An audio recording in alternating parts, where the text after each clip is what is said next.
Update on BTC. A couple different things I'm going to follow up on. One, we'll start with lower time frame, and then we'll sort of move on from there. I posted this last week here, this ABC formation I posted when we were down here. So we did get that B wave up. I was looking for it to go maybe even take out this high as sort of like an expanded flat. We did not actually get that scenario. It rejected here. And so now we can see prices sort of lingering here. We've rejected from the current weekly open. And I would say it stands to reason, being that timing wise, this does look like a good B wave. Now it's possible that B comes up into here like this, and then this is our B wave. But I will say, just timing wise, I think that it does look good here, and that instead we would continue to reject and sort of move down towards this level here. Although I want to see that start, I really would like to see that start happening sooner than later, and for it to really accelerate to the downside and not sort of, take its time in here, because of course we want this to sort of be symmetrical and not, the longer it takes here and the longer we linger, I would say it becomes less and less likely that we do get that move down. So I would really like to see this happen in the next 2 to 3 days here.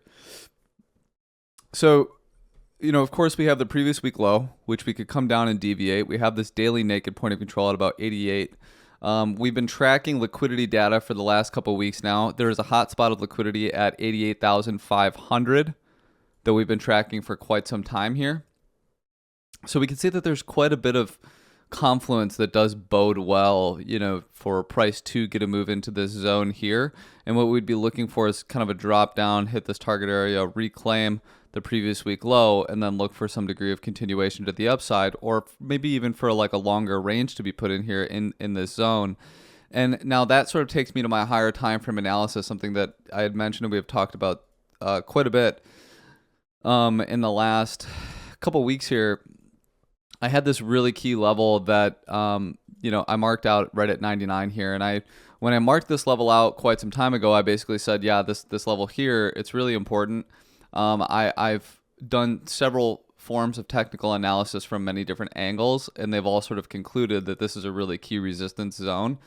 So if we go ahead and pop up to a weekly time frame, we can see that we've rejected now 2 weeks in a row, trading below this level here that I've had marked out for several weeks. And if we go ahead and take a look at some of these channels here, we have this upwards channel. We can see that this could be a potential deviation of that upwards channel, or at the very least we can get that move back down to back test. We can see we did that on this last week's candle. I'd be really interested to see what happens in this one now too. In addition, we have this sideways channel, which was part of the reason why that this became a key resistance zone for me, is we could see that this is sort of the old sideways channel. I essentially just doubled it. This is sort of an old trick when it comes to channel trading. I just basically doubled the size. So instead of this being the top of the channel, it's now the midline, and we can see that we are rejecting from what was once a theoretical top of a new channel, now is no longer theoretical. We can see that the top of this channel is actually being respected, and this is a key level, for price to sort of overcome, especially being that it's around that psychological 100K level that's been talked about for several years here.